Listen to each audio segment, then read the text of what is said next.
Breaking news చూస్తున్నాం. AP ప్రభుత్వం nominated పదవులను భర్తీ చేసింది. 99 మందితో తొలి నామినేటెడ్ పదవుల లిస్ట్ ప్రకటించింది. ఇందులో బీసీ, ఎస్సీ, మైనారిటీ, ఎస్టీలకు పెద్దపీట వేసింది.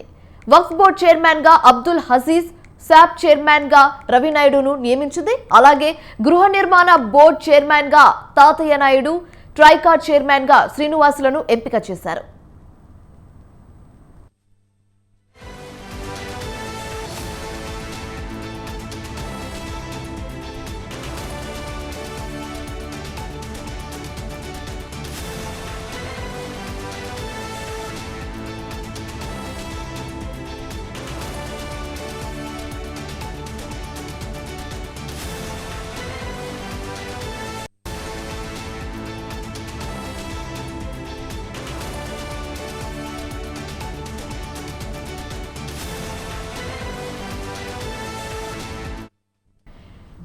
ఏపీ ప్రభుత్వం నామినేటెడ్ పదవులను భర్తీ చేసింది. 99 మందితో తొలి నామినేటెడ్ పదవుల లిస్టు ప్రకటించింది. ఇందులో బీసీ, ఎస్సీ, మైనారిటీ, ఎస్టీలకు పెద్దపీట వేసింది.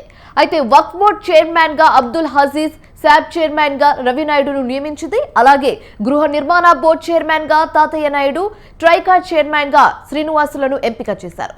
ఇదే అంశానికి సంబంధించి తాజా సమాచారం మా కరెస్పాండెంట్ రమేష్ ఫోన్ ఇన్ ద్వారా అందిస్తారు. రమేష్, చెప్పండి. ఆంధ్రప్రదేశ్ ప్రభుత్వం తాజాగా నామినేటెడ్ పోస్టులను విడుదల చేయడం జరిగింది.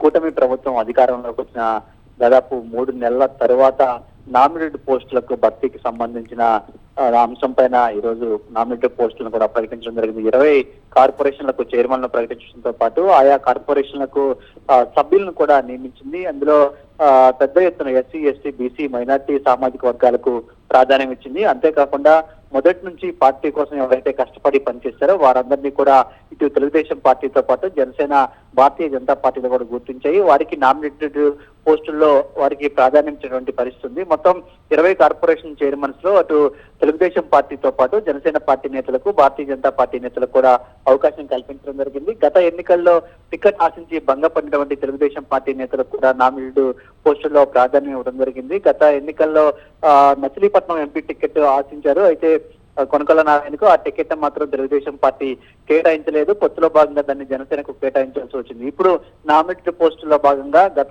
గతంలో టికెట్ త్యాగం చేసినటువంటి కొనకళ్ళ నారాయణకు ఆర్టీసీ చైర్మన్ పదవిని టీడీపీ ప్రభుత్వం కట్టబెట్టినటువంటి పరిస్థితి ఉంది. అదేవిధంగా గతంలోనే ఉండి టికెట్ కి సంబంధించి మంత్రి రామరాజు కూడా టికెట్ ను త్యాగం చేశారు. ఆయనకు కూడా ఈసారి ప్రభుత్వం ప్రయారిటీ ఇచ్చింది. ఏపీఐఎస్సీ చైర్మన్ గా ఆయనకు బాధ్యతలను అప్పగించింది. అంతేకాకుండా టిట్కో కార్పొరేషన్ కు సంబంధించి జనసేన పార్టీ నేతకు టిట్కో చైర్మన్ కూడా ఏపీ ప్రభుత్వం కట్టబెట్టడం జరిగింది. మొత్తంగా చూస్తే తెలుగుదేశం పార్టీ కూటమి అధికారంలోకి వచ్చిన తర్వాత నామినేటెడ్ పోస్టుల కోసం ఆ పార్టీకి సంబంధించిన నేతలు, కార్యకర్తలు చాలా కాలంగా ఎదురు చూస్తూ ఉన్నారు. వారి ఎదురు చూపుల నేపథ్యంలో ఈ రోజు 20 కార్పొరేషన్లకు చైర్మన్ తో పాటు ఒక వైస్ చైర్మన్, అదేవిధంగా మిగిలినటువంటి సభ్యులను కూడా ఏపీ ప్రభుత్వం అయితే నియమించడం జరిగింది. అందులో ఎస్సీ, ఎస్టీ, బీసీలకు ప్రాధాన్యం ఇచ్చినటువంటి పరిస్థితి ఉంది. Right, thanks for the updates Ramesh.